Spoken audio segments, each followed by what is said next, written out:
Demos unos regulares porque no es instantánea, se tarda, tiene un pequeño delay de unos segundos. Mm.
Buenas noches, bienvenidos a nuestra emisión semanal de Diálogos que Transforman, que la organizamos entre el Encuentro Ciudadano por la Paz, el Centro Cultural Cruzados de Cristo Rey y la Universidad Vasco de Quiroga.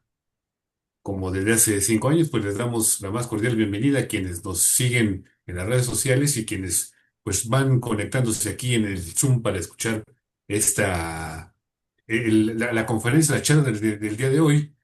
Como ustedes saben, pues abordamos diferentes temáticas a lo largo de nuestras conferencias relacionadas, muchas de ellas con el tema de la doctrina social de la Iglesia y otros temas, otros asuntos que también se vinculan, pero que son y creemos de importancia general, de cultura general, o temas tan trascendentes como pues ahora que platicaremos de la vida de un santo recién estrenado. Estamos estrenando el día de hoy aquí en la emisión de Diálogos que Transforma.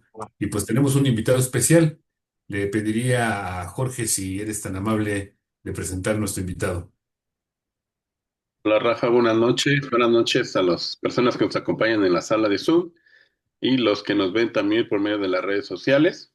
Pues hoy contamos con la presencia del padre Bernardo Valle. El padre es sacerdote cruzado de Cristo Rey. Él nació en la Ciudad de México en 1991. A los 12 años entró a un grupo de montañismo dedicado al entonces Pier Giorgio, todavía no era San Pier Giorgio. Entró en el seminario en 2010 y fue ordenado en 2021. Como ven, pues ya tiene un tiempo relacionándose con este nuevo santo, San Pier Giorgio Frassati. Pues adelante, padre, es tuyo el micrófono. Buenas noches.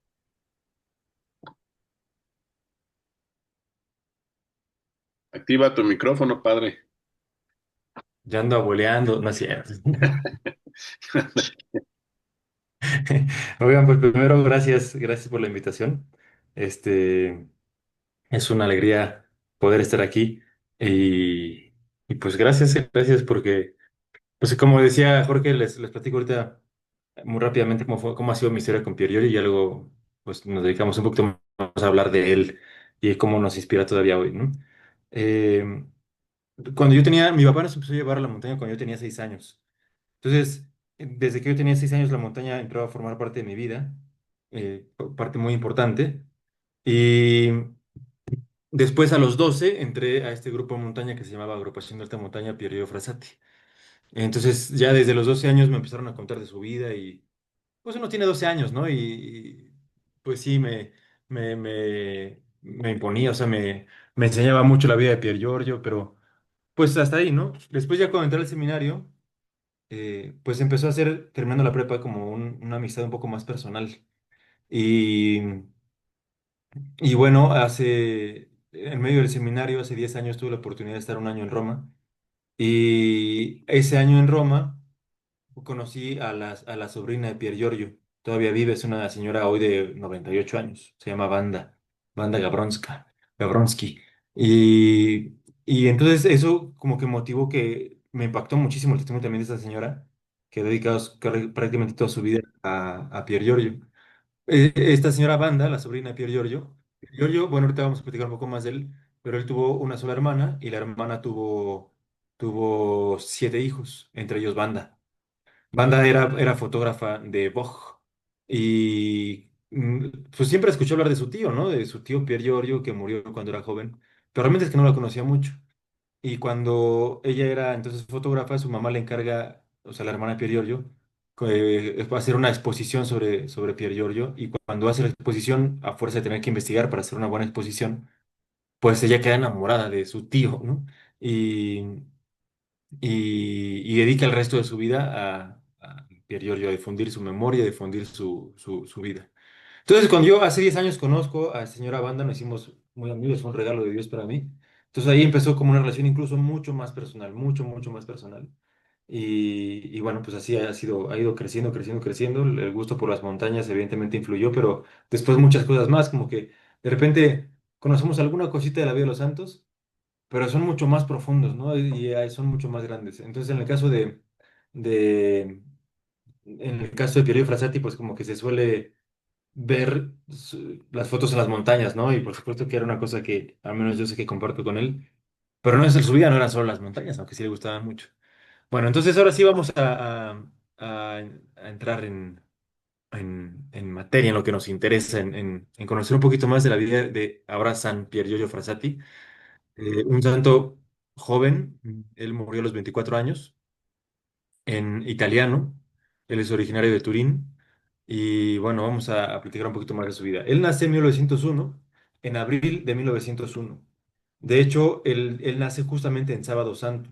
Nace enfermo y casi y muy grave con peligro de muerte, por eso lo bautizan ahí mismo en el hospital en el que nació. Y él nace en 1901. Imagínense, sitúense históricamente, es pues el auge de la revolución industrial, ¿no? De hecho, le tocará mucho de lo que él asume como propio de su misión de vida, eh, tiene que ver con el contexto con el que está viviendo, evidentemente, ¿no?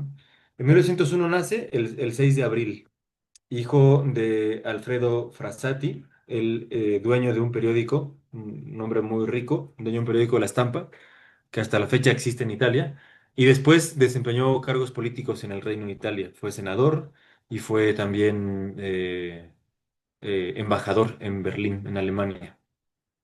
Eh, el año siguiente nace su hermana, en 1902, el 18 de agosto nace su hermana Luciana, fue su única hermana, ¿no? La mamá de Pier Giorgio, Adelaide, ella era pintora, Adelaide Ametis. La mamá influyó muchísimo y en general la familia de la mamá.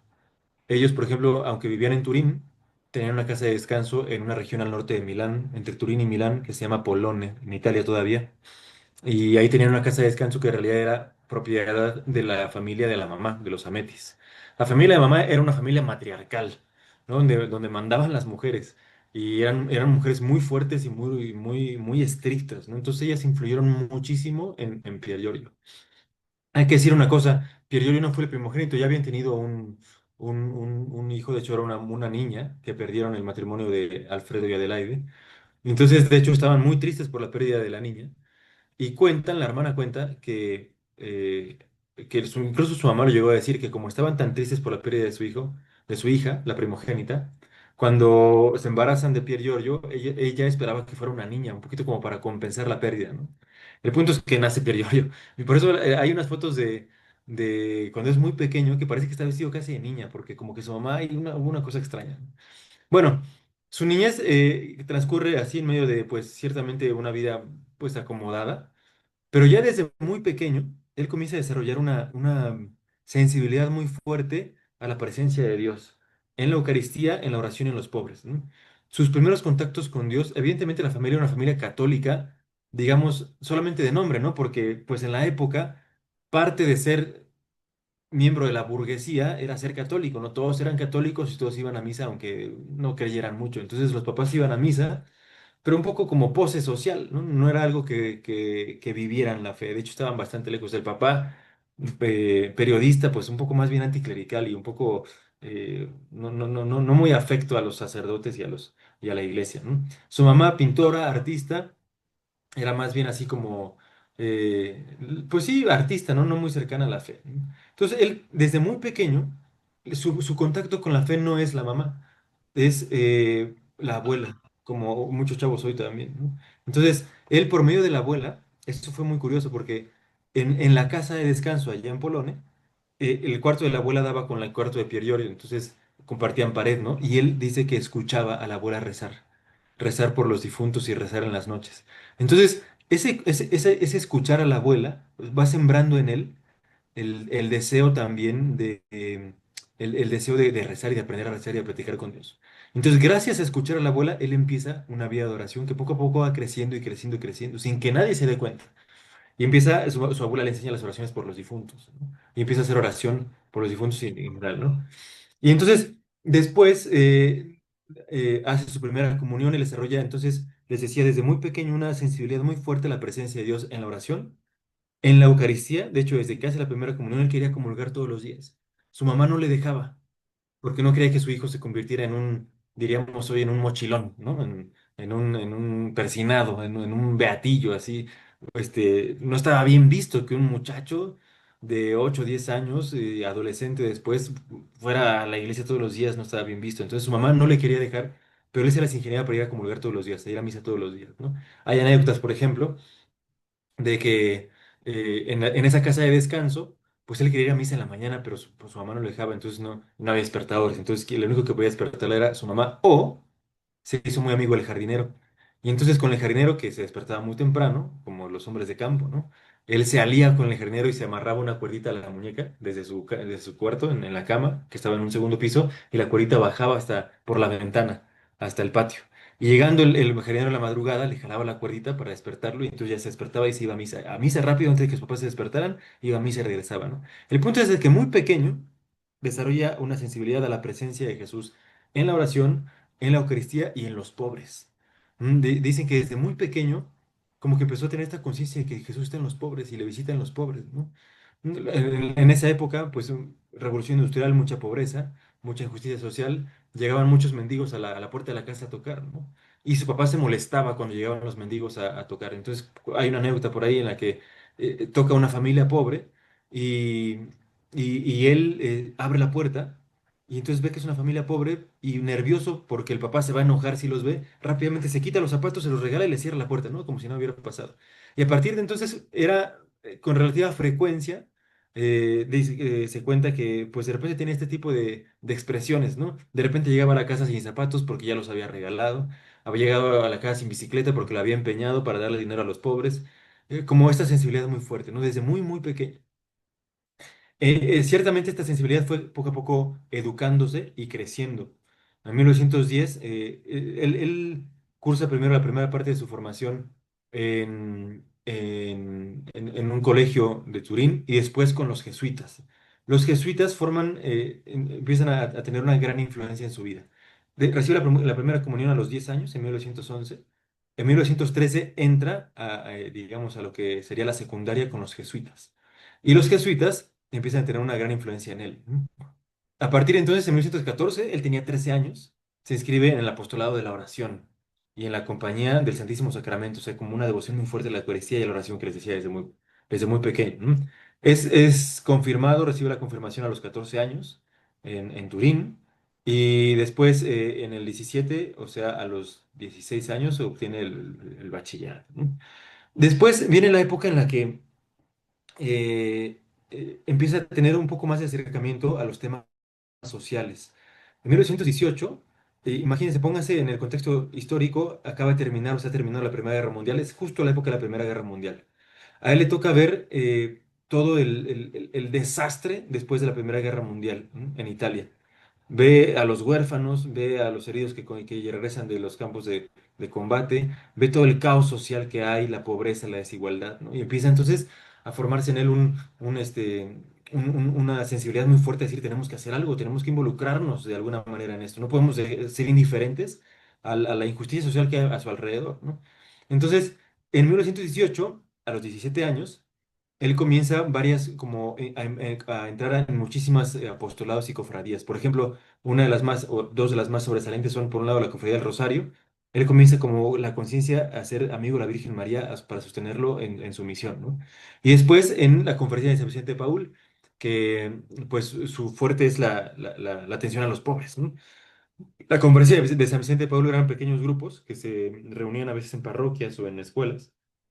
De hecho, él forma parte primero de una conferencia, de un grupo de la conferencia y luego de otro en la universidad. Y esos eran grupos de formación y de apostolado de atención a los pobres. Cuando se reunían en el grupo era para planear sus acciones con los pobres y para recibir formación, pero era mucho de atención a los pobres, ¿no? Entonces, en 1918 comienza este proceso de estar muy cerca de los pobres. Desde esa edad, 17 años, 16 17 años, él comienza como, por ahí hay una carta en la que le escribe a un amigo, Jesús me visita todos los días en la mañana y yo le devuelvo la vista todas las tardes. Él decía, Jesús me visita todos los días en la mañana en la comunión. Cuando yo comulgo, Jesús me visita. Y yo le devuelvo la visita todos los días en la tarde cuando visitando a los pobres, porque ahí encuentro a Jesús. ¿No? En 1919, cuando él tenía 18 años, se inscribe en la FUCI, la Federación Universitaria Católica Italiana. FUCI, ¿no? FUCI en italiano. Entonces, comienza entonces su etapa universitaria.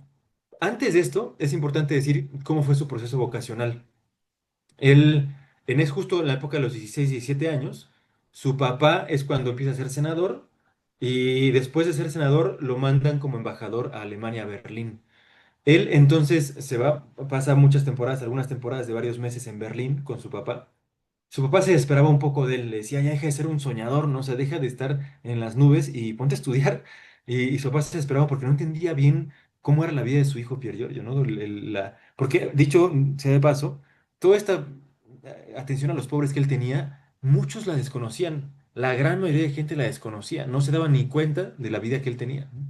Entonces, el punto es que cuando era adolescente, 16 18 años, pasa esas temporadas en Alemania y ahí tiene encuentros con un sacerdote, la verdad es que acabo de olvidar el nombre, un sacerdote alemán, que le impacta muchísimo, porque a diferencia de los padres, de los sacerdotes en Italia, incluso hasta la fecha, son muy cuidadosos de la figura, ¿no? Dicen los italianos la figuracha, no ser figurachas, o sea, la apariencia cuenta mucho en la cosmovisión italiana, ¿no? En Alemania, entonces por lo tanto en Italia era impensable encontrar un sacerdote metido con los pobres hasta las mangas, ¿no? Pues sí, estaban más bien en la iglesia, en el púlpito, enseñando, pero era difícil encontrarlos en ambientes cerca de los pobres. En cambio, allá en Alemania, en esas temporadas que pasó en Berlín con su papá, él conoce un sacerdote que influye muchísimo en su vida también. Era un sacerdote que tenía proyectos fuertísimos de atención a los pobres y estar cerca de la gente, cerca de los obreros y cerca de la gente que sufre. Eh, Imagínense, en 1916, 17, 18, ¿no? Entonces él ciertamente hay un momento en el que tiene un discernimiento vocacional pensando si Dios le llamará o no para ser sacerdote. Y al final decide que no, porque él entiende que su llamado está en Italia, en su país, en su patria, y que él entiende que su llamado es estar cerca de los obreros, cerca de la gente que sufre, cerca de los menos favorecidos, ¿no? Y entonces por eso él decide entrar a estudiar ingeniería en minas. Él entra a estudiar al Politécnico de Turín y entra a estudiar ingeniería en minas. Hay que decir también, regresamos un poquito, que la escuela nunca fue su fuerte. De hecho, él a los primeros años de la primaria se retrasa un año y queda emparejado con su hermana. Entonces, estudia todo junto con su hermana. En los mismos años son compañeros de escuela su hermana y él. Y entra a la universidad en 1919. Y entonces, desde que entra a la universidad, su vida universitaria no es solamente académica. Él también como que capta que él tiene una misión con sus compañeros y en la vida universitaria. Y por eso él formaba parte de cuanta asociación le presentaran. Y si él veía que era algo bueno que podía hacer, se metía, ¿no? Cofradía del Rosario, cofradía de las conferencias de San Vicente de Paúl, y especialmente en su época de universitario, formaba parte de dos grandes asociaciones juveniles. La Acción Católica Juvenil, la Acción Católica, en la que participaban muchísimos chicos obreros y muchísimos gente, pues, con poca oportunidades de estudios, por ejemplo, por un lado, pero por otro lado también formaba parte de la que le decía la FUCI, la Federación Universitaria Católica Italiana, ¿no? Que era un poquito más, digamos, a lo mejor estamos ridiculizando un poco, pero eran como los chavillos fresas, ¿no? Porque iban a la universidad. Entonces él formaba parte de ese círculo, la Federación Universitaria Católica Italiana, los universitarios, pero también de la Acción Católica, que era todo el mundo de los obreros, ¿no? Después se inscribe también a los jóvenes oradores universitarios nocturnos, a la oración nocturna italiana de universitarios, y después entra en, en la tercera orden de los dominicos, de la orden de los dominicos, de los predicadores. Esto es importante también en él porque poco a poco empieza como, a través de todas estas asociaciones, él empieza a formar su propio espíritu y su propia conciencia de lo que está sucediendo, ¿no? Les decía que desde que comenzó o desde que él ve el fin de la guerra y todo el desastre después de la guerra, él desarrolla una sensibilidad muy fuerte a atender a los pobres, a buscar a los pobres, ¿no? Y él era entregadísimo en la conferencia de San Vicente Paúl para vivir por los pobres, atender a los pobres. De hecho, se entregaba completamente sin que muchos lo supieran. Los que estaban dentro de ese círculo, pues sabían que Piergiorgio iba con los pobres y los atendía y que se desvivía por ellos, que entraba donde nadie más entraba, ¿no? Los barrios más pobres, más malolientes de Turín, él entraba ahí con todo el amor, ¿no? Y por ahí hay unos anécdotas en las que sus amigos le decían, oye, ¿no te da asco entrar ahí a los barrios más pobres? Y él decía, no, es que yo veo en los pobres una luz que tú y yo no tenemos, la luz de Cristo. Yo los veo en ellos, veo a Cristo. Y les decía esto de, Jesús me viste en la mañana en la comunión, yo le devoro vista todas las noches en los pobres, ¿no? Pero llega un momento muy interesante en el que él dice, a ver, después de años de darse a los pobres, y esto es algo interesante que quisiera como, porque se habla poco de esto, como recalcar un poquito más. Él dice, no, no es suficiente la caridad. Necesitamos un nuevo orden social. Necesitamos comprometernos en crear una nueva sociedad.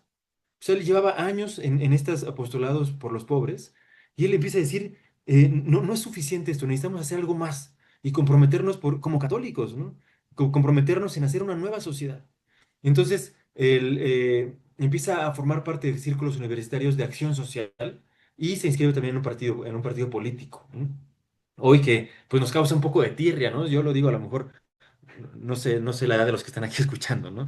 A lo mejor a los adultos, pero yo les puedo decir que a los jóvenes, desde mi generación, a los de abajo, la política es algo que, ay, como que nos cuesta un poco de trabajo, porque como que lo tenemos ya tan asociado a, a corrupción y a cosas que como que no nos entra en la cabeza que podamos entrar ahí, pero Pierre es un testimonio que dice, no, sí, hay que entrarle ahí, hay que entrarle a construir un nuevo orden social. Entonces se inscribe en el Partido Popular italiano, que era un poco un partido ciertamente católico, un poquito como dijéramos hoy, un poquito como a izquierdas, ¿no? Pero por el tema de los pobres, ¿no? Hay que entender también que en ese momento en Italia está fraguándose lo que va a ser el fascismo, ¿no? Y la entrada de Mussolini. Entonces es una etapa muy crítica en Italia. Él, tan cercano a los pobres, le cuesta muchísimo ver que entre el totalitarismo italiano, Mussolini y el fascismo, y le duele muchísimo que algunos sectores en la iglesia se plieguen al fascismo, ¿no? Le duele muchísimo porque él quiere hacer algo por los pobres, quiere hacer algo por la sociedad, quiere hacer algo por un cambio social, ¿no? Y entonces se inscribe en el Partido Popular. Digamos, es una de las pocas cosas en las que coincide con su padre. Su padre no lo entendía nunca, lo criticaba mucho, le exigía. Y una de las pocas cosas en las que coincidían era en su aversión al fascismo, ¿no? Bueno, Piergiorgio Frassati entonces empieza a formar parte de este tipo de círculos. Entra en la Asociación Católica de la Acción Acción Católica, la Acción Juvenil Católica, ¿no? Este, y después empieza a formar parte de muchos congresos. Por ejemplo, en 1921 participa en el Congreso de la Pax Romana. Hay unos congresos de jóvenes por la paz en Roma, ¿no? Y hay algunos congresos laicos y otros congresos católicos, ¿no? De hecho, empieza a formar parte de muchos de esos tipos como congresos eucarísticos universitarios en Italia y empieza a formar ahí su personalidad, ¿no? Él cuenta que era una persona algunos rasgos de su personalidad. Una persona sumamente alegre, dicen que lo reconocía por su carcajada, no sé, que desde lejos ya está Periorio porque su carcajada, ¿no? Sumamente alegre, sumamente jovial, sumamente amiguero, muy platicador. Dicen que cuando iban le gustaba mucho la montaña, ¿no? Hubo cuatro grandes amores en su vida, ¿no? Bueno, luego hablaremos de unos más, pero la Virgen María, rezar el rosario todos los días, la Eucaristía, era un amor en su vida, los pobres y la montaña, ¿no? Y se iba mucho con sus amigos a la montaña y decían que sus amigos le decían, ya cállate, por favor, porque iba hablando todo el tiempo, hablando todo el tiempo, y le decían, ya cállate, por favor, te damos un dulce, pero ya cállate, ¿no? Porque era muy amable, muy alegre, muy jovial, muy platicador. Dicen que cantaba muy feo, pero que le encantaba cantar. Entonces, por ejemplo, en misa se escondía atrás de un pilar para que no lo vieran y cantar con todas sus fuerzas, ¿no? Era un tipo muy alegre, muy normal. Nadie se va a dar cuenta de todas su entrega a los pobres, salvo los más cercanos que vivían junto con él ese apostolado, pero nadie más se daba cuenta. Era un tipo que, aunque le costaba la escuela, entendía que sus estudios eran parte de su misión y se los tomaba muy en serio, ¿no? Le costaba trabajo y es sabido que le costaba trabajo la escuela, que pues no era un alumno brillante, pero sí que se tomaba en serio el estudio como como la ventana que Dios le abría para dar una respuesta al mundo, ¿no? Él veía muy claramente que tenía una misión en un compromiso social y político en su país, que había que involucrarse políticamente y que al menos en esa etapa de su vida, 22 23 años, la manera de participar era estudiando. Estudiando era su manera de hacer un cambio en el mundo. Era un tipo muy aguerrido también. Era conocido por su fuerza, ¿no? Era sumamente fuerte, una personalidad muy fuerte, no solamente físicamente, que lo era, hacía mucho ejercicio, mucho deporte, le gustaba el caballo, el esquí, la montaña, y era un tipo fuerte, ¿no? Pero también como de mucha convicción. Por ejemplo, dos anécdotas muy fuertes que dan, dan testimonio de esta fuerza suya, ¿no? Por ejemplo, hubo un congreso eucarístico de jóvenes en Roma y saliendo del congreso se organizó una procesión por las calles de los jóvenes desde el Vaticano hasta lo que hoy se conoce como Piazza Venecia, el altar de la patria, ¿no? Pero estaban prohibidas las procesiones católicas, entonces, entonces la policía montada les monta, les pone varias barricadas. Imagínense, los jóvenes de todos los reinos de Italia, todavía no estaba unificada Italia, estaba en el proceso de unificación, los jóvenes de Italia caminando por las calles en procesión, cada uno con las banderas de sus regiones de Italia, y él llevaba la bandera de su región. Y entonces van llegando del Piamonte.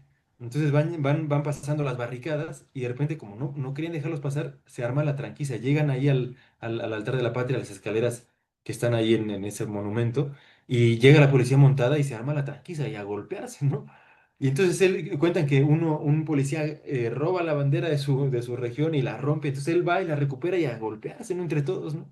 Total que, no sé, el cuento largo, los agarran a todos y los meten a la cárcel, ¿no? Los meten a lo que serían hoy los separos, ¿no? Al torito, ¿no? A los separos.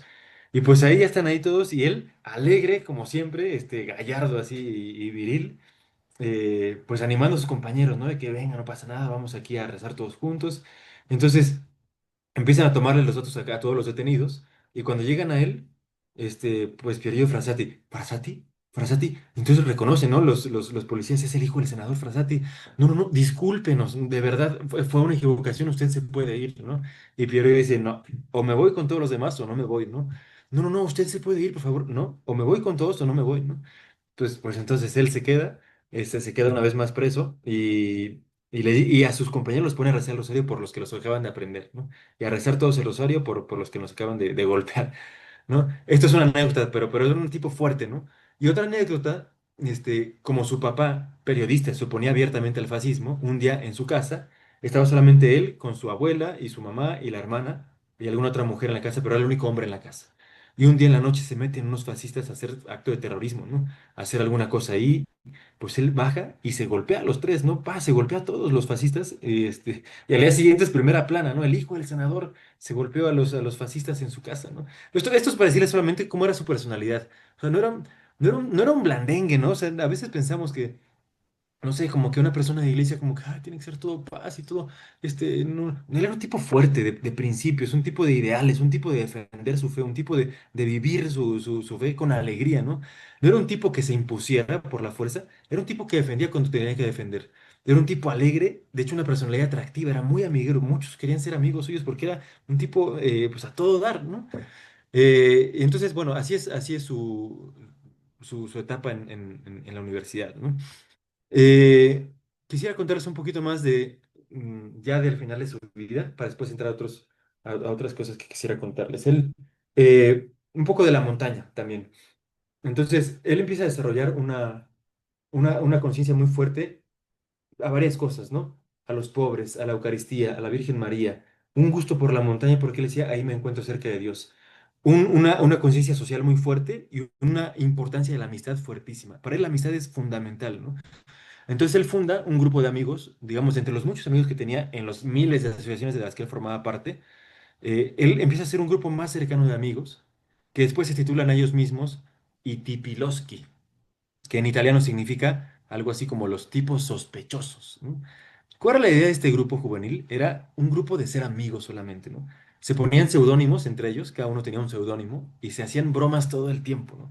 De hecho, en sus cartas, si tú lees sus cartas, hay unas cartas en las que te cuesta trabajo distinguir qué es lo que dice en broma y qué es lo que dice en serio, ¿no? Por ejemplo, un amigo suyo le toma unas fotos en la montaña, se las manda y Pierre le responde, oye, qué pésimas fotos tomas. Ojalá que alguien más empiece a tomar fotos porque tú tomas unas horribles fotos, ¿no? Pero todo era broma, era escurrirse bromas, bromas, bromas, bromas todo el tiempo, era ser felices. La idea de este grupo, de este grupo de jóvenes y tipilos que los tipos sospechosos era vivir la fe con alegría, vivir como amigos juntos la fe, ¿no? Entonces iban juntos a misa, iban juntos a la montaña, y empieza a desarrollar entonces como una sensibilidad muy fuerte por la amistad, la necesidad de los amigos para perseverar en la fe, ¿no? Y Pier Giorgio entonces hace este grupo de amigos que son los más cercanos, y ellos serán fundamentales después, porque serán los que dan testimonio y los que después se juntan todas sus cartas. Hay un libro así gordo de las cartas de Pier Giorgio, ¿no? Y son todas las cartas de estos, sobre todo estos amigos, pero a muchas más personas, pero sobre todo estos amigos, ¿no? Bueno, entonces, sensibilidad a los pobres, a la Eucaristía, a la Virgen María, a la montaña, al cambio social, a la conciencia social, a los amigos, ¿no? Y así va creciendo como Pier Giorgio. En este grupo de amigos, él se iba mucho a la montaña y él decía, si mis estudios me lo permitirían, me gustaría pasarme días enteras en las montañas, porque ahí encuentro la presencia de Dios. Y él decía, yo me siento, mientras más alto subimos, más alto sentimos la presencia de Dios y la montaña, yo me dejo atraer por la cumbre de las montañas, ¿no? Porque siento que ahí me llevan hacia Dios, hacia Dios. Este grupo de los Tipilowski los funda en 1924, o sea, cuando él tenía 23 años, justo un año antes de morir, ¿no? Nunca se dio cuenta de que él, bueno, evidentemente nadie se lo sospechaba, ¿no? Que él moriría un año después.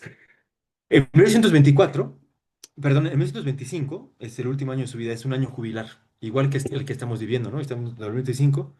En 1925, un año jubilar también, hay cartas en las que él escribe a sus amigos con la emoción de, de saber que va a ser un jubileo y que van a vivir el jubileo y que van a pasar la Puerta Santa, etcétera, etcétera, ¿no? En 1925, en enero, se casa su hermana.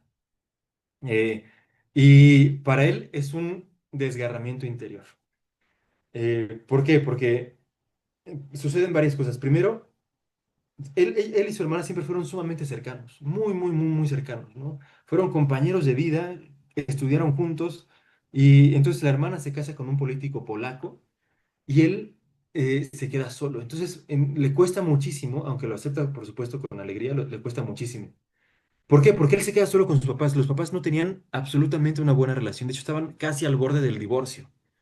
Y él capta que su misión es quedarse con su hermana perdón, con sus papás. La hermana se va a vivir con el esposo y él capta que su misión es quedarse con sus papás. Entonces él le desgarra el corazón la boda de su hermana, pero lo asume con muchísima alegría sin que nadie lo note. Para la boda de su hermana, una anécdota que después les contaré, eh, porque es importante, ¿no? Eh, para la boda de su hermana, él recorre las tiendas de antigüedades de Turín para buscar un regalo muy especial para su hermana para el día de su boda. Y buscando por las antigüedades, decide comprarle un crucifijo de marfil muy bonito, así en un marco ovalado con cristal, un crucifijo de marfil a su hermana, ¿no? Y le compra ese regalo con todo su corazón, el regalo de bodas. Pero sus papás cuando ven el regalo de bodas de Periodo dicen, ¿cómo le regalas un crucifijo? Esto, para en la mentalidad de los papás decían, esto no es propio de una boda, ¿cómo le regalas eso? Pues el crucifijo, la cruz, la muerte, no, no, no, esto no es un regalo de bodas, ¿no? Entonces lo esconden y van a comprar así a las carreras otro regalo, ¿no? Y compran un juego de tazas, ¿no? De tazas y platos y entonces ya le dicen a su hermano, bueno, este es el regalo oficial de tu hermano, ¿no? Entonces ya, pues perdió ni modo. El regalo oficial termina siendo las tazas que compran sus papás, pero bajita la mano, pues también le da el regalo de su crucifijo, ¿no? Este crucifijo es notorio porque hoy en la casa de Pier Giorgio, allá en Polone, está la cama donde él murió y en la cabecera está ese crucifijo. Años después, un paréntesis, ¿no? Años después, en la Segunda Guerra Mundial, cuando la hermana tiene que huir de Polonia porque están siendo perseguidos por la Gestapo, lo único que se lleva es ese crucifijo. El crucifijo que le dio su hermano Pier Giorgio. Bueno, y ese crucifijo está todavía ahí en la, en la, en la casa de Pier Giorgio, ¿no? Bueno, entonces se casa la hermana.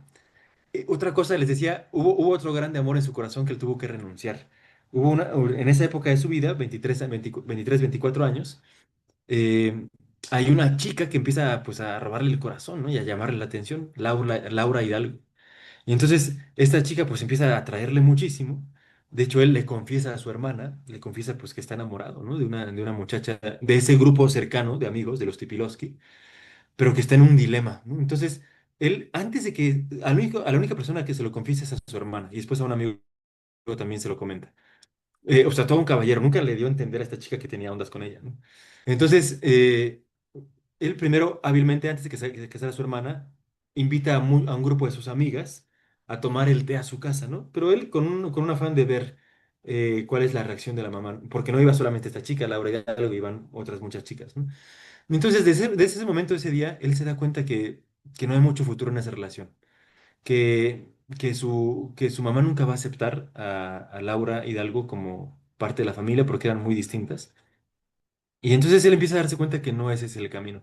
Aunque quería mucho a esta niña y tenía mucha ilusión, se da cuenta que no es el camino. Y luego sucede que la hermana se casa y entonces él dice, ni modo, mi misión por ahora son mis papás. Algo impensable para nuestra época, ¿no? En nuestra época nos dicen, sigue tus sueños, que nada tiene por qué entre tú y tus sueños.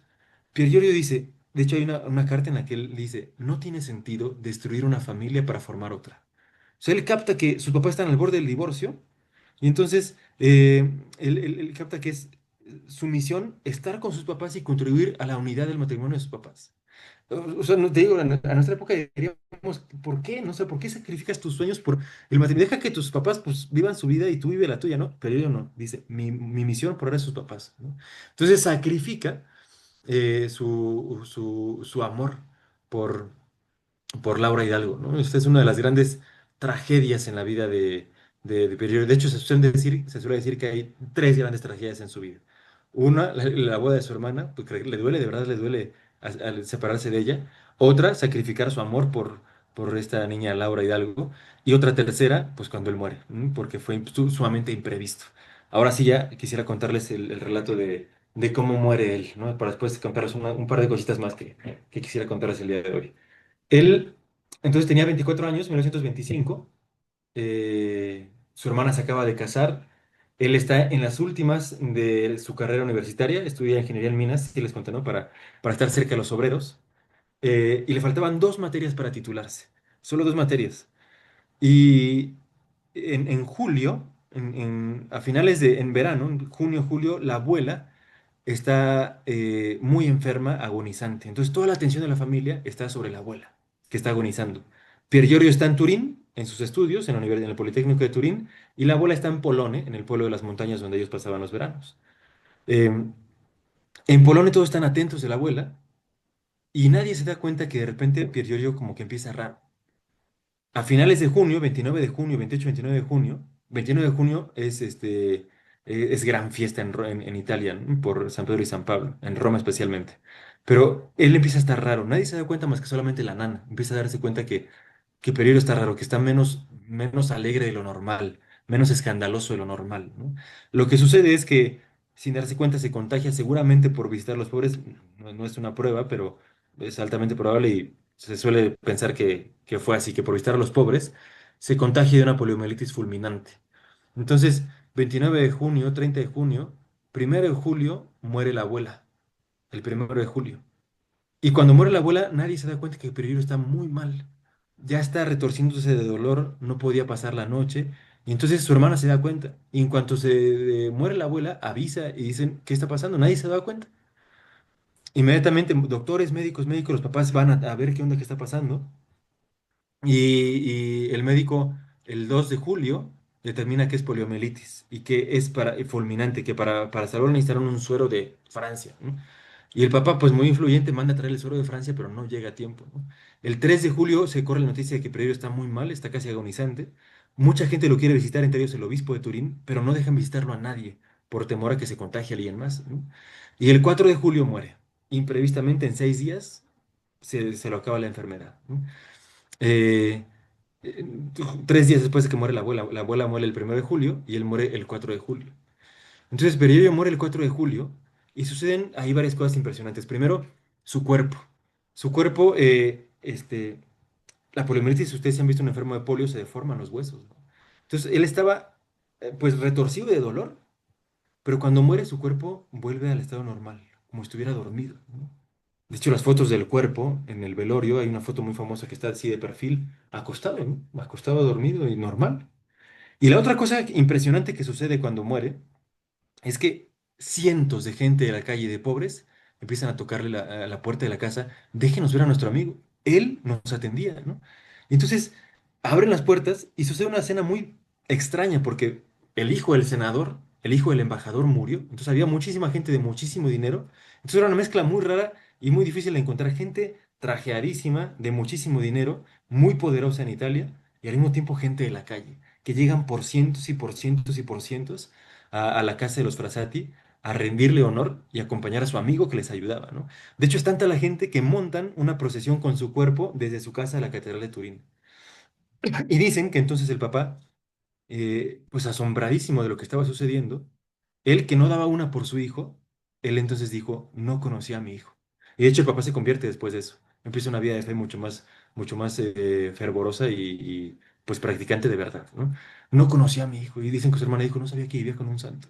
No lo sabía, ¿no? Hasta después de muerto, mucha gente se enteró de lo mucho que hacía, ¿no? Nadie lo notaba. Él nunca tuvo un diario espiritual, pero hay una libreta que se le considera como el diario espiritual, porque es una libreta, a mí me tocó verla, tuve la fortuna de verla, en la que él anotaba todo, absolutamente todo, todos sus gastos. Él anotaba, por ejemplo, gasté mm, tantos centavos en una limosna, gasté esto en el tranvía, tal persona necesita tanto dinero para tal medicina. Otra persona me prestó tanto dinero para esas medicinas. Esta familia necesita una litera. Estas personas me prestaron dinero para esta litera. Él se la pasaba, como sus papás desde joven se dieron cuenta que el dinero que tenía lo regalaba, le dejaron de dar dinero, ¿no? A los 21 años su papá le dijo, oye, ¿qué quieres que te regalo de 21 años? ¿Un coche o dinero? Pero yo, dinero, luego dinero, ¿no? Porque así él podía, pues a veces compraba algo y lo empeñaba y así, sin darse cuenta, nadie lo sabía, sostenía muchísima gente, muchísimas familias, ¿no? Era medio famoso en Turín que de repente llegaba con una carreta, arrastrando una carreta, decían, ya llegaron los transportes Frassati. Lo que no sabían es que llevaba ahí medicinas, víveres para las familias de la calle y nadie se daba cuenta, ¿no? Entonces todas estas familias llegan el día de su funeral, llegan a decir, pues no conocíamos, perdón, él era nuestro amigo, ¿no? Y pues, su papá es cuando dice, no conocía a mi propio hijo, no lo conocía, ¿no? Eh, Hay una foto muy famosa, menos de un mes antes de que se muriera, el 7 de junio, él se va a la montaña como muchas otras veces con sus amigos. Y una persona le toma una foto trepando la roca, así está escalando, no está así en vertical trepando la roca. Ah, por aquí la tengo, miren, se las enseño. Y está, a ver si se ve, sí se ve, ¿no? Está trepando la roca y mirando hacia arriba. Sí, sí se Es una ve. de las fotos más famosas. Una de las fotos más famosas. Entonces, esto es un mes antes de morir, menos de un mes antes de morir. Y este, él la imprime y se la manda a un amigo y le escribe detrás verso l'alto, que en italiano significa hacia arriba, ¿no? Entonces cuando muere, es impresionante cómo eh, sus amigos mismos dicen, es que claro, esa era su vida, vivir siempre hacia arriba, siempre hacia lo alto, siempre más alto, ¿no? No solo en un sentido físico de trepar la montaña, sino en un sentido espiritual, en un sentido humano. Su vida era así, siempre mirar hacia lo alto, siempre mirar hacia arriba, siempre dirigirse hacia arriba, hacia arriba, hacia arriba, ¿no? Entonces, por eso esa frase verso al alto, pues termina siendo como un mote con el cual se le identifica incluso hasta ahora, ¿no? Verso al alto, hacia arriba, hacia arriba, hacia arriba. ¿No? Quisiera leerles muy rápidamente una carta que escribió una amiga suya 2 días o 3 días después de morir. Déjenme la abro de volada que malamente no la había preparado, bueno, no la había abierto.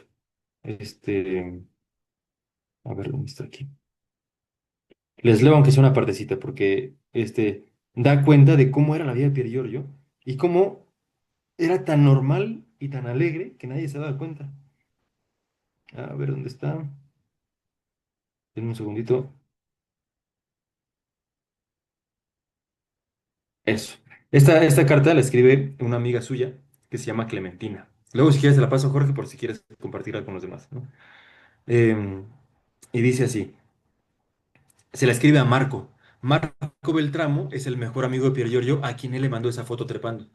Entonces Clementina, otra del grupo de los Tipilowski, le manda esta carta a Marco y le dice, Marco, es la primera noche que Pier Giorgio está fuera de casa, al menos su santa persona, que ayer tuve la gracia de contemplar en una luz de belleza y de pureza increíbles. No tengo con quién llorar y pienso en usted, que en todo estaba mucho más cerca de él que yo. Aquella cama donde murió, aquella cama que me parecía más bien un altar, he sentido por primera vez con una tristeza que nunca seré capaz de expresar, que la muerte desciende de arriba, pero allí, en esa cama, me parecía que la muerte era Asunción. Me considero ahora tan indigna de haberme acercado a esa alma, que tiemblo. Estoy desorientada y llena de dolor, porque pienso, viéndome tal y como realmente soy, que Pier Giorgio me habría borrado de la lista de sus amigos como a una de las peores personas vanas y menos dignas que tuvo la equivocación de frecuentar aquí abajo. O tal vez su caridad se encienda con mayor ardor y tenga piedad de quien lo necesita. No sé rezar. No digo ya por él, que me parece una locura, sino a él, para que me ayude a merecer recordarlo. Me parece que para mi castigo se ha cumplido la amenaza del Evangelio. Confundirá al pastor y las ovejas se extraviarán. Su bondad era lo que nos unía. Que el Señor tenga en cuenta los pasos que ha dado para venir a verme, a ver a mi madre, para saludarnos, felicitarnos con palabras siempre serenas, con la luz de sus dulces ojos que eran de niño por su ingenuidad y de visionario por su profundidad. ¿Quién borrará de nuestra memoria su sonrisa y quién nos lo devolverá?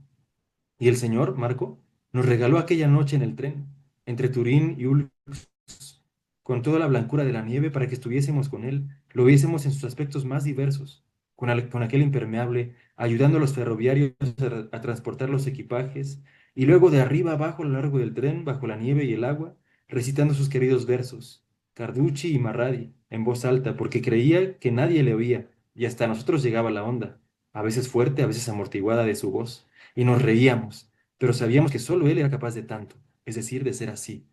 Luego entra en el compartimento, ¿te acuerdas? Todos protestan por el gran barullo. Entonces él se sienta, quietecito en su sitio, que era a mi lado. Creí que se había dormido, pero me doy cuenta que está rezando el rosario, con su rosario gris, el recuerdo que conservamos todos de él, que para mí era importante hace 2 días. Hoy es sagrado y lo daría todo por no perderlo. Nosotras cenamos esa noche, nosotras las chicas, y él mismo nos advertía que no fuéramos a encontrarnos mal, pero él no comió, ni tampoco usted. Marco, al amanecer en aquella blancura suave de sueño, los dos en aquella iglesita, los recuerdo, junto a aquel altar pequeñito, me parecieron tan fuertes, tan buenos, que me sentí totalmente lejana a ustedes. Ahora, ¿quién seguirá yendo a la montaña?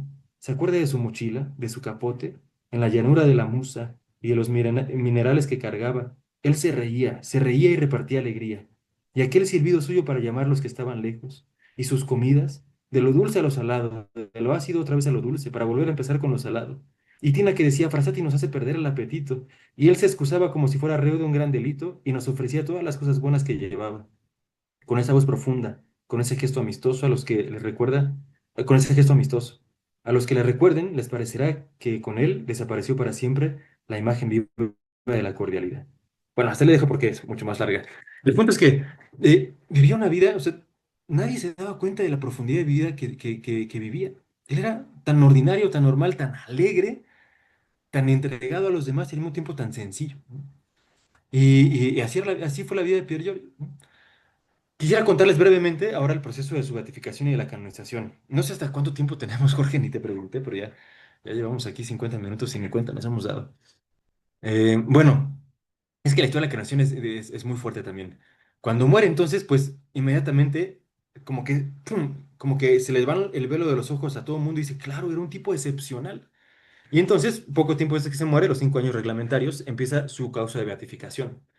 La causa de la beatificación, sin embargo, es suspendida pocos años después. Él muere en el 25 y me parece que en el 33 o 34 se suspende la causa. ¿Por qué? Porque había algunas cosas en su vida que resultaban un poco escandalosas y no se entendieron muy bien. Influyeron tristemente algunos testimonios de la mamá. La mamá, que les digo, nunca lo terminó de entender. Una de las primeras biografías la hizo su mamá. Sin embargo, se supo después que era una biografía bastante deficiente, porque la mamá pues se cuidaba también a ella y su figura, ¿no? Entonces, no dijo cosas que tenían que decirse. De hecho, esto lo dijo la hermana de Pier Giorgio. Después, cuando ella misma hizo una biografía, dijo, la verdad es que hay cosas en las que mi mamá se equivocó. Por ejemplo, ella nunca mencionaba nada de la situación tan terrible que había en casa, en familia. Por supuesto, ella no iba a quedar mal, ¿verdad? La mamá. Entonces, y entonces la mamá, por ejemplo, ella como que le preocupaba que su hijo no tuviera novia y ella no se daba cuenta que Pier Giorgio sacrificó su noviazgo por estar con ella, ¿no? Y entonces, y le preocupaba que se fuera solo con chicas a la montaña, ¿no? Entonces estas cosas eran como que escandalosas a su época. ¿Cómo se va con mujeres y hombres a la montaña? Así como que, uy, qué escandaloso, qué impuro, ¿no? Y entonces se suspende la causa de la beatificación en el treinta y tantos, ¿no? La hermana queda muy sentida por esto, porque ella conocía mucho más a Pier Giorgio. Y entonces, cuando se cierra la causa, ella se dedica a recorrer Italia y todos los amigos de Pier Giorgio recogiendo testimonios, recogiendo cartas. Los amigos de Pier Giorgio se molestaban un poquito porque decían, oye, es que estas son cartas son muy íntimas, son de nuestro amigo, ¿no? Y ella les pide todas las cartas y empieza a recolectar todas las cartas, testimonios, escribe una biografía y todo esto desde el 30 y pico hasta el 78. En medio, en el 40 y pico, en la Segunda Guerra Mundial, ella está casada con un político italiano, Jan Gavronsky, y en medio de la Segunda Guerra Mundial tienen que salir huyendo. Huyen a Roma y estando en Roma los persigue la Gestapo, a la hermana, a Luciana y a su esposo Jan. Y entonces quien los ayuda a escapar de Roma es el entonces cardenal Montini, que después será el Papa Pablo VI.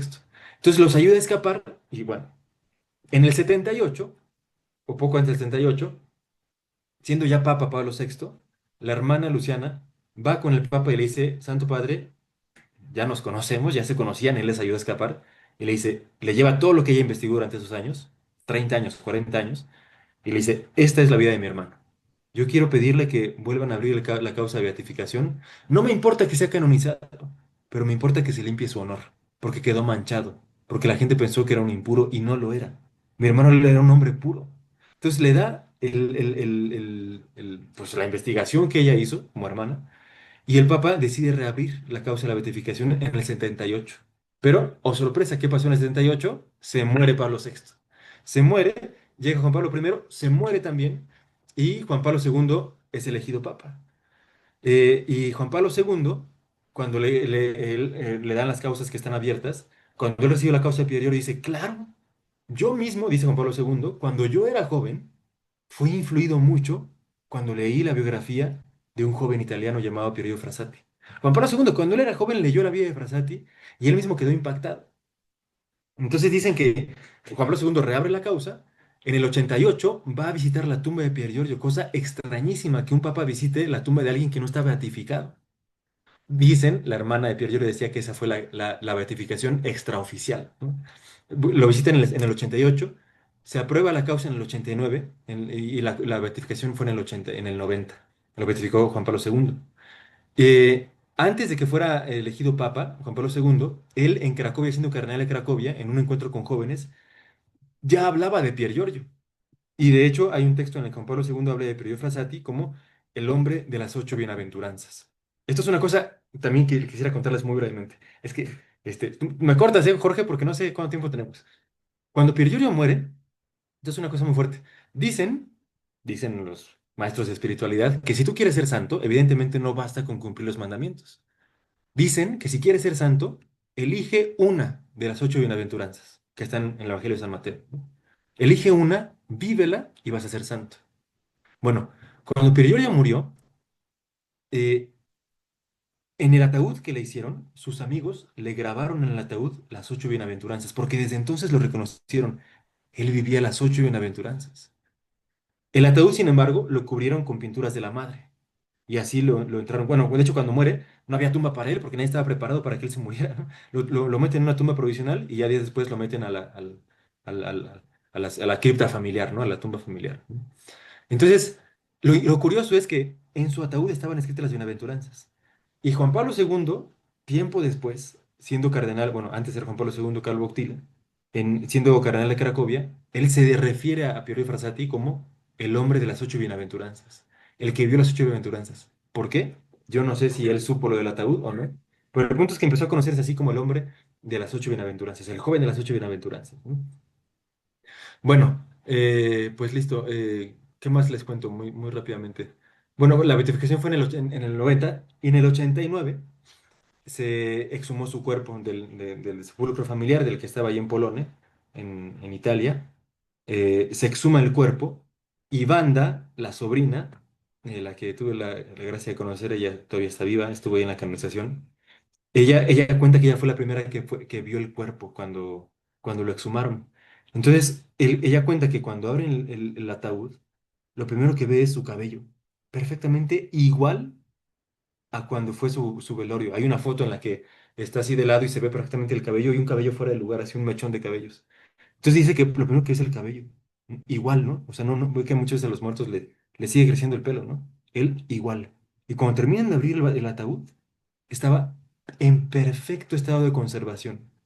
Cuenta Banda que la piel estaba elástica, igual, como dormido, ¿no? Entonces fue tanto el impacto y lo que ellos vieron que la familia dijo, por respeto a su cuerpo, no vamos a tocar nada de él, ni un solo cabello. Y por eso no hay reliquias de primer grado de Frassati. Si ves una reliquia de Frassati de primer grado, es falsa, porque no existen reliquias de primer grado. La familia, por respeto al cuerpo, decidió no tocarlo. Simplemente lo cambiaron de ataúd a un ataúd de madera, que es el que hasta la fecha han llevado su cuerpo a varios lugares. Estuvo en Cracovia para la Jornada Mundial de la Juventud, estuvo en Sydney, estuvo esta hora en el jubileo, estuvo en Roma, estuvo en Polonia hace unos meses, pero es el ataúd. Decidieron ponerlo así, un ataúd de madera donde no se viera el cuerpo. La familia lo decidió así. Decían ellos, no queremos que sea una atracción turística. Queremos que se conozca a Pier Giorgio por su vida más que por su cuerpo, ¿no? El cuerpo está incorrupto, hasta la fecha está en la Catedral de Turín, en ese ataúd de madera que dice verso alto. Y bueno, pues esta fue la vida de Pier Giorgio. La causa de beatificación continuó. El milagro, se los cuento rapidísimo, de la canonización fue realizado a un ahora sacerdote. Él es mexicano de Texcoco, pero se fue desde joven a Estados Unidos a trabajar.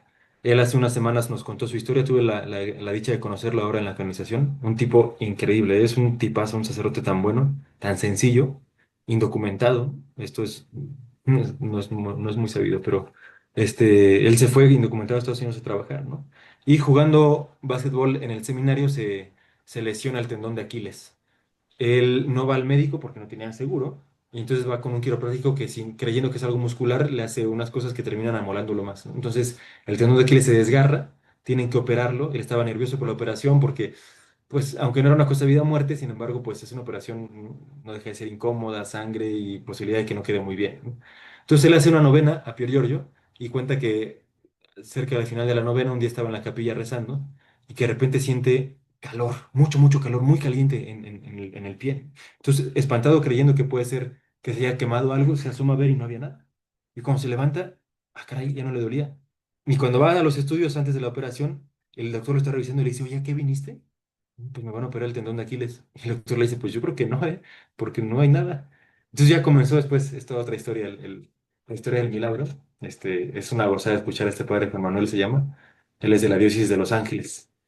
Y pues bueno, pues hasta aquí si quieren la vida un poco de Pier Giorgio. Quisiera como resumir cuatro o cinco cositas que creo que son muy importantes, ¿no? Ahora tuve la oportunidad de estar en la canonización y créame que o sea, yo me ponía a pensar mucho lo atractiva que son la vida tanto de él como de Acutis, porque son vidas normales y nos muestran que la santidad es posible y que es posible en el ámbito en el que estamos, ¿no? Y creo que es un testimonio muy poderoso por tres motivos. Uno, porque es joven. Nos hacen darnos cuenta que para ser santo no hay que ser un raro. Es un tipo alegre y feliz y normal. Uno, porque es joven. Segundo, porque es laico. Y creo que esto es fuertísimo porque como que es un empujonzazo para todos, para mí como sacerdote, pero sobre todo para todos ustedes como laicos, de que es posible vivir la santidad ahí en el mundo. Y tercero, bueno, todo lo que lo implica su vida, ¿no? Esos grandes amores que quisiera como con esto resumir. Su amor a la Eucaristía, la conciencia de que ahí está Jesús. Su amor a la Virgen María, la conciencia de que ella acompaña y sostiene. Su amor a los pobres. Su amor a los pobres en la conciencia de que Jesús está ahí en ellos. Y la conciencia social, muy fuerte de que hay algo que hacer, ¿no? Pues bueno, esta fue la vida. No sé si haya tiempo, ustedes como piensen hacer Sí, padre. preguntas. Ahorita procedemos a las preguntas. Digo, Muy bien. terminamos en Ujú. muy buen tiempo, así que le corriste, ¿no? Y, Claro, sí. No sabía cuánto tiempo era, entonces dije, pues una hora y una hora exacta, ¿eh? muy bien. Aquí procedemos a levantar la manita en las reacciones. Si alguien tiene alguna pregunta, y me pareció muy interesante y muy claro. No sé si haya preguntas. A mí me gustaría, antes de empezar con las preguntas, comentarles que llevamos con estas pláticas de hace 5 años. Empezamos con la pandemia. Lo hemos intentado casi cada jueves. El año pasado intentamos un esquema diferente y no nos fue muy bien, entonces regresamos a hacerlo cada jueves. A las personas, veo aquí personas que se integran la primera vez. Por primera vez, pues invitarlos a que nos acompañen los jueves. Aquí tenemos pláticas de diferente índole. Esta plática a mí me ha gustado muchísimo, ha sido, como siempre, yo les decía la vez pasada, a lo mejor de manera irreverente, ¿no, padre? Digo, hasta aquí ya saben cómo el padre platica bien sabroso, ¿no? Pero es cierto. Entonces, la plática estuvo muy sabrosa, muy interesante, muy entretenida. Tenemos de toda índole y sobre todo promocionamos la doctrina social, que es algo que, digo, Piergiorgio, pues no creo que la haya estudiado, pero es considerado Ah, uno de los santos sociales italianos, ¿no? Piamonteses. claro, y de hecho, a lo mejor no la estudió como la entendemos hoy, pero la época, 1901 es justo la época del Rerum Novarum, ¿no? Entonces, por supuesto que fue influido fuertísimo. Y sí, o sea, está estudiado, está documentado cómo le encantaban los círculos de obreros que había.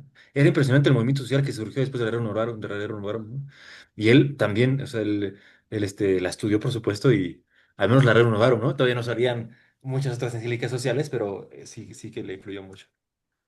Sí, no sé si tú estuviste, he observado que hay un museo en Italia que está dedicado, Ujú. bueno, en Turín, ¿no? Que está dedicado a los santos sociales piamonteses, ¿no? O turineses.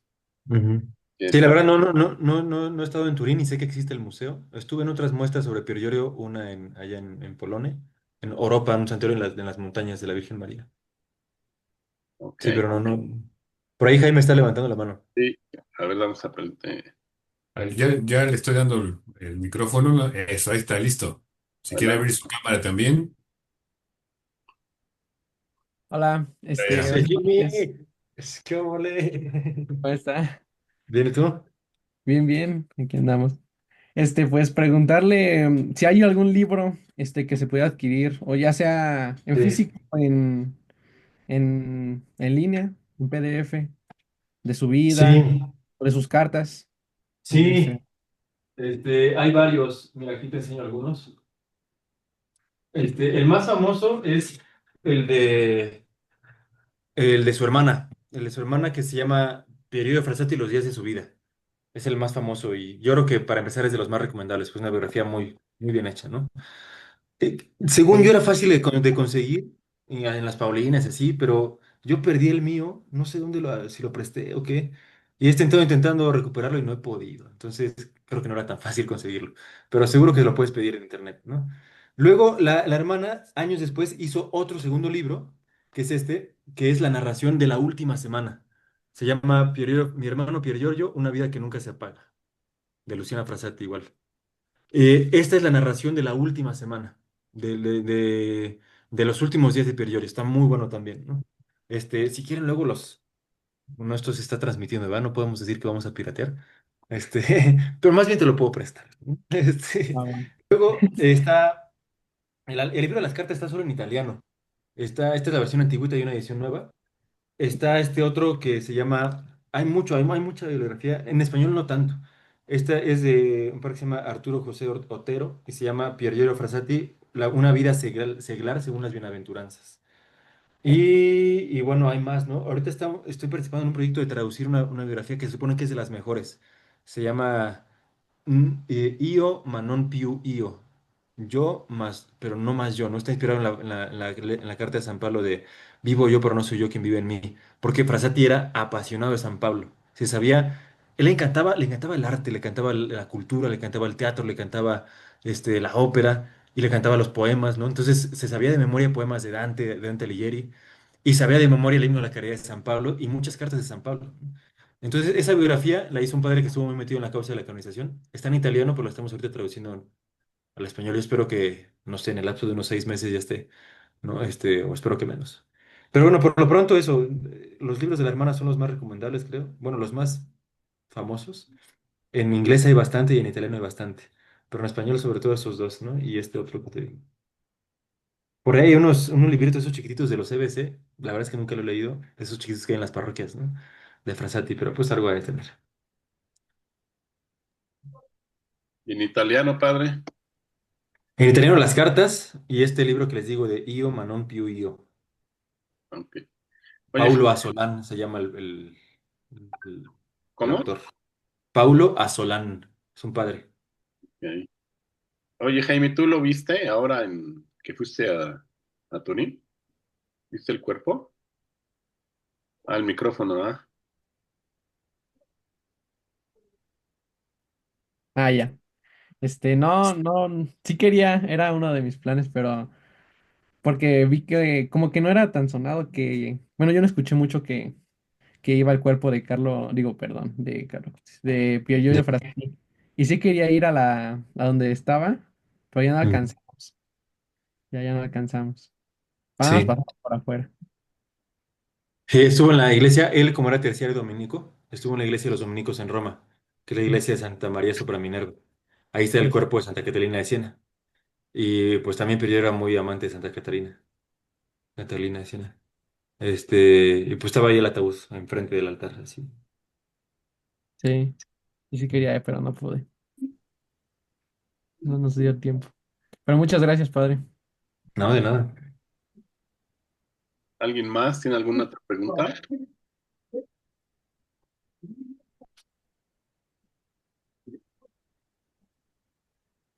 Y lo curioso es que yo, por ejemplo, he visto libros de San Juan Bosco, donde lo pintan como un espía, casi casi un hombre de acción, ¿no? Por todo lo que hacía, ¿no?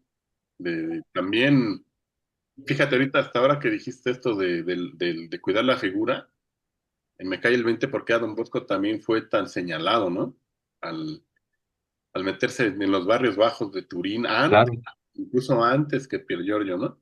claro. Ujú. Pero la cosa es que así como nos pintas a Pier Giorgio, también era así como medio espía, ¿no? Medio Ah, una vida doble, debe ser bien interesante, ¿no? ujú. Sí, en el sentido de que mucha gente no se daba cuenta, ¿no? De esa, entre comillas, doble vida, ¿no? De lo mucho que se entregaba a los demás. Sí. A mí me impresionó mucho yo le estaba leyendo precisamente, leí son noticias que hacen los salesianos, que decían que su mentor, su primer mentor en su casa fue un salesiano, lo educó desde parvulito, ¿no? Hasta cierta edad. Sí, Lo tomaban así como algo muy padre, ¿no? Dicen, "No, un fruto más de Don Bosco", ¿no? claro. Pero ahí dicen eso, ahí decían lo que nos dijiste de que su papá comentó, ¿no? No conocía a mi hijo, ¿no? Pues está grueso, Sí, ¿no? está fuerte, muy fuerte. Pues sí. ¿Alguien más? ¿Alguna pregunta, duda, comentario, sugerencia? Chisme. Sí. Hey, Gerardo, yo conozco a Gerardo Rodríguez. Es mi hermano.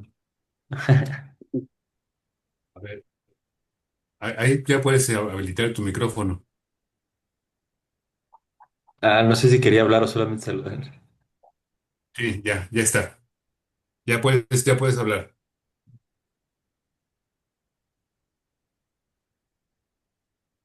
Gracias, gracias. Solo quería saludar y muchas gracias, Padre Bernardo.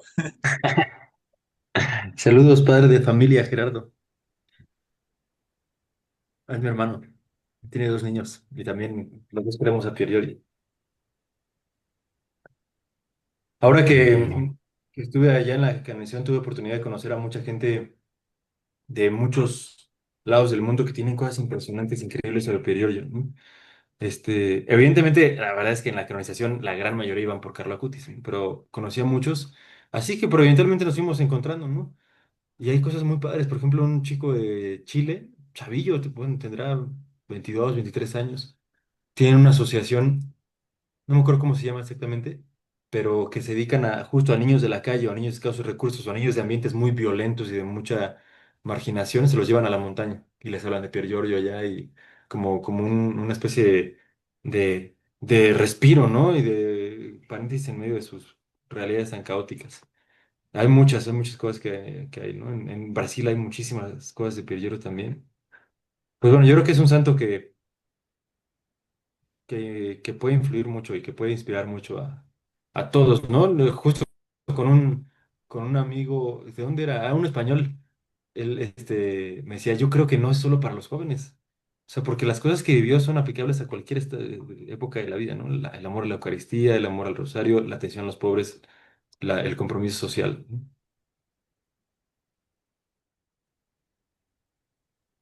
Pues sí, así es, padre. ¿Alguien más?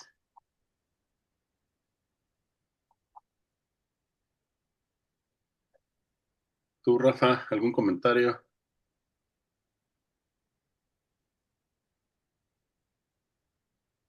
¿Cómo se vivió ahí en la plaza pues el evento de la doble canonización?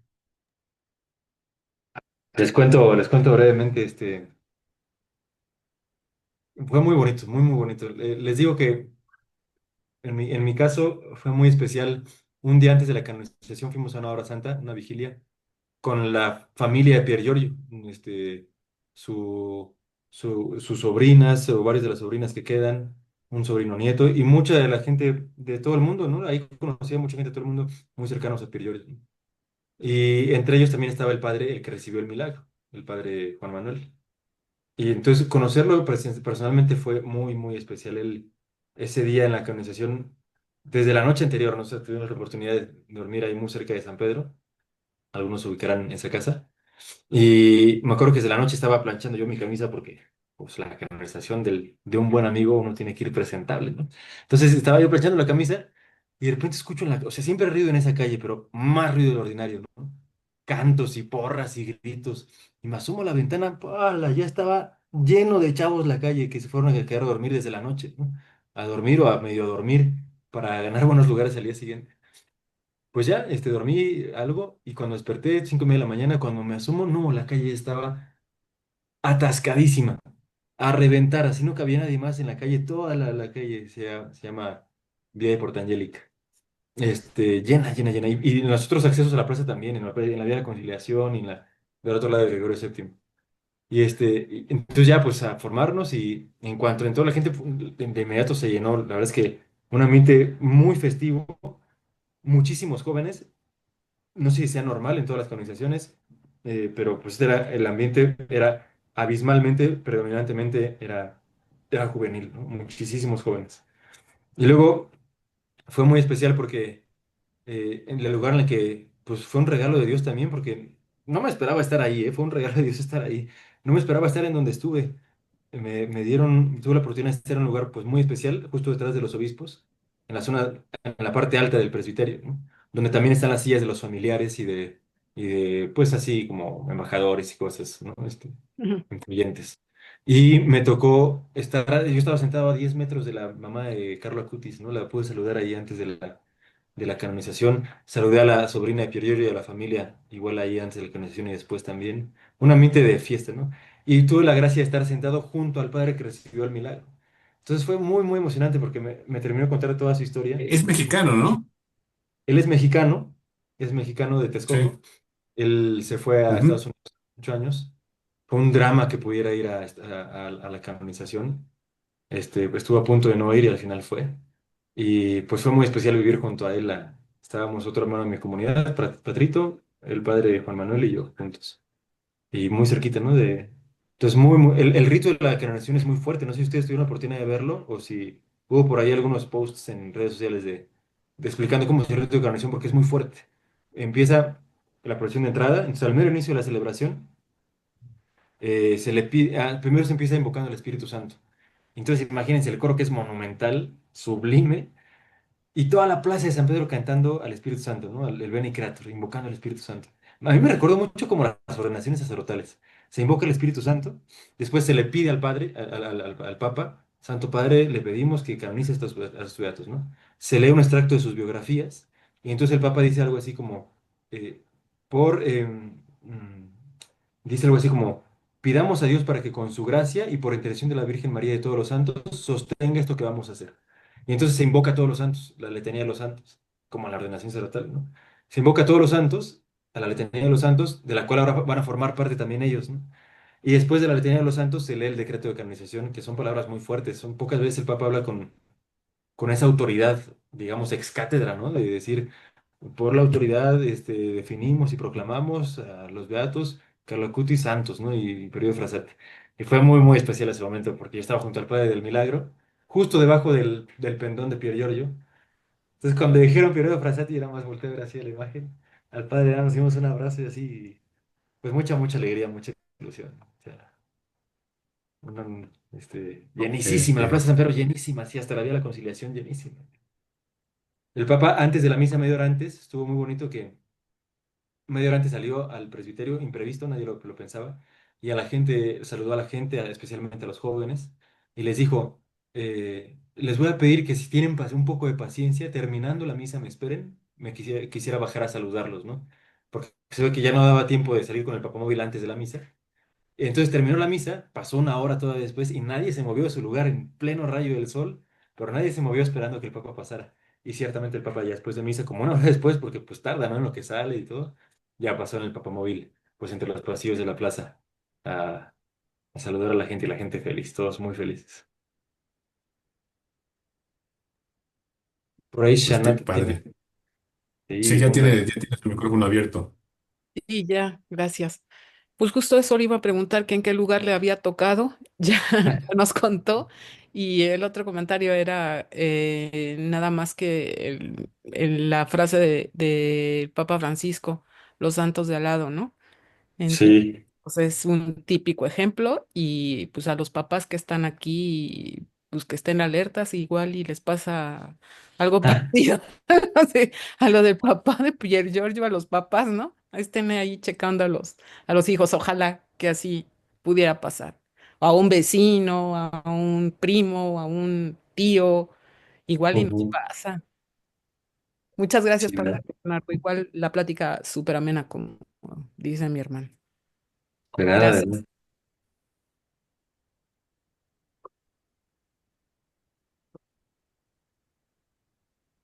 Luego, si nos puedes pasar la carta, padre, y lo que decías ahí con Jaime, pues también, Va, va con gusto. Después hay un par de material que tenga. por favor. No sé si hay algo más. Pues no, creo que ya no Oye, tenemos bueno, más yo sí tenía intervenciones, ya una estamos. pregunta. Ah, También también la hermana de Pier Giorgio resultó un personaje, todo un personaje, ¿no? Sí, súper aguerrida. Les digo que ambos fueron muy influidos por la familia materna, que era una personalidad así, aguerrida, diríamos hoy calzonudas, ¿no? Así, cuentan que la abuela y las tías de Pier Giorgio se lo llevaban desde niño a la montaña. Eran la tía y la mamá los que se lo llevaban a la montaña desde niño. Y así, con una rigidez de aguantar, de sacrificio, de fuerza, ¿no? Entonces, la hermana también, pues todo pues así, la anécdota de la beatificación es así. La verdad es que mucho se le debe a la hermana, que ella con tenacidad perseveró un montón de años hasta que logró, ¿no? Les decía que esta banda, la hija de la hermana, de una de las sobrinas, sí les conté, no les conté, es que lo mismo lo conté hoy a mediodía, no me acuerdo si les conté a ustedes hace rato. Ella era fotógrafa de Vogue, de una revista, y su hermana, así les dije, ¿no? La mamá le encarga la exposición y ella, entonces, a partir de entonces se dedica por completo a Pierre Giorgio. Y ella ahorita tiene 98 años, pero la verdad es que una señora con una fuerza interior impresionante, ¿no? Al final, pues heredera de esa línea, de esa escuela, y al final polaca, ¿no? Hija de un polaco, los polacos también son rudos, duros. Bueno, esta señora, la verdad es que ella vivía para la canonización. Y ahora que fue la canonización estaba tan contenta. Eso fue muy bonito en la canonización, como ver las dos familias, la familia de Acutis, ¿no? Y sus hermanos que ni siquiera lo conocieron, sus papás, y la familia de Pier Giorgio, los dos con una ilusión y con una alegría y un impacto, fue muy, muy bonito. Ellos, también la hermana de Pier Giorgio bueno, estuvo activa, ¿no? Ayudando en la Segunda Guerra Mundial, no nada más escapó, sino que también ayudó, ¿no? A rescatar Sí, perseguidos, ¿no? sí, sí. Sí, no eran solo ellos, sino era un grupo de personas ahí. Así es. Pues Miguel Ángel, Miguel Ángel levantó las manos, ya tiene el micrófono. Gracias, gracias, muy buenas noches a todos. Y bueno, gracias, padre, por esta reseña. Precisamente llegué un poco tarde por cuestiones de trabajo, pero quisiera preguntarle si hay alguna página o sí, una página de las redes sociales donde podríamos encontrar más información para compartir, bueno, en mi caso, con universitarios y de Pier Yoyo y de Carlos. Sí, a ver, tristemente en español no hay tanto. Por ejemplo, hay una página de Estados Unidos que está muy buena. Se llama Frasati USA, creo. Frasati USA. Deja ver si la encuentro aquí.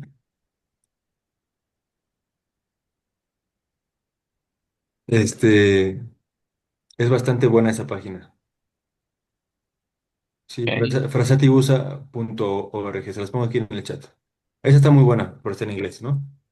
En redes sociales hay varios perfiles. Les digo, los brasileños hacen muchísimo. Eh, en Instagram hay mucho. Les pongo aquí la página de los gringos.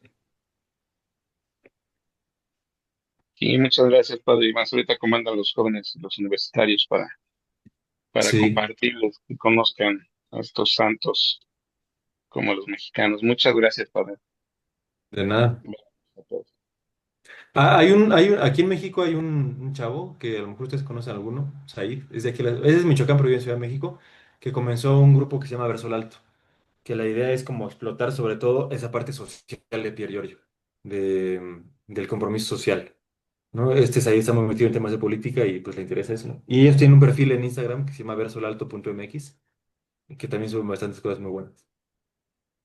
Said ¿Cómo, es cómo está? maestría, ¿no? En doctrina social. Está estudiando la maestría, ¿no? Said. Sí, sí, sí. Ujú. Muy bueno, ¿eh? Es muy, muy Sí, bueno. es un paso. Sí. Vamos aprovechando para invitarlos que aquí en parte de la promoción que hacemos cada programa es invitarlos a estudiar la maestría en doctrina social cristiana de la UBAC. Es parte o ha sido generada por el Centro Cultural de los Cruzados de Cristo Rey. Entonces, si entran a la página de la UBAC, se van a de la opción en línea virtual y van a encontrar el programa y las ciertas características de la maestría, ¿no? Si están interesados, acaba de empezar, pero bueno, estén pendientes para inscribirse ahí, ¿no? Hay muy buenos maestros, algunos no tan buenos, pero hay unos malillos de la raza, pero ahí tratamos de darle ganas. Entonces, sí, Echamos ganas, echamos ganas. pues no sé si hay algo más. Pues creo que con esto iremos ya cerrando. Muchas gracias al padre Bernardo. Saludos a toda la familia. Y agradecer a quienes nos acompañaron el día de hoy aquí en la sala de Zoom y también en redes sociales, particularmente en Facebook. Y en unos días más también estará publicada en YouTube, ahí en Encuentro Ciudadano. Muchas gracias, padre Bernardo. Muchas gracias a todos. Jorge. Sí, gracias, Rafa, gracias, padre. ¿Y tú has estudiado la vida de Carlo Acutis, padre? Ahora que fui a la canción, yo mismo me dije que tengo que conocerlo más, entonces he empezado a leer algunas cosas, no tanto evidentemente como el periódico, pero sí algo. Pues a ver qué día te invitamos, ¿no? Órale, va, va. Ok. Ya que haya estudiado, dice. Tú nos dices qué será el año que entra, primero Dios. No, hombre, ya, de una vez. Ok. Este ya se acabó, vamos. Pero a ver, en noviembre, ¿te parece? Órale, va. Órale. Va, va. Bien. Ok. Pues Muy muchas bien. gracias y buenas noches a todos. Gracias, Dios los bendiga. Gracias por todo. No cerramos el Padre, Zoom para que pueda. Sí, el Señor esté con ustedes y con con tu tu espíritu. espíritu. Dios Padre bueno, fuente origen de todo luz y de toda gracia, bendice a estos hijos tuyos, acompáñalos, sosténlos e ilumínalos. La bendición de Dios Todopoderoso, Padre, Hijo y Espíritu Santo, descienda sobre ustedes y permanezca para siempre. Amén. Gracias. Dios los bendiga. Igualmente. Bye, bye.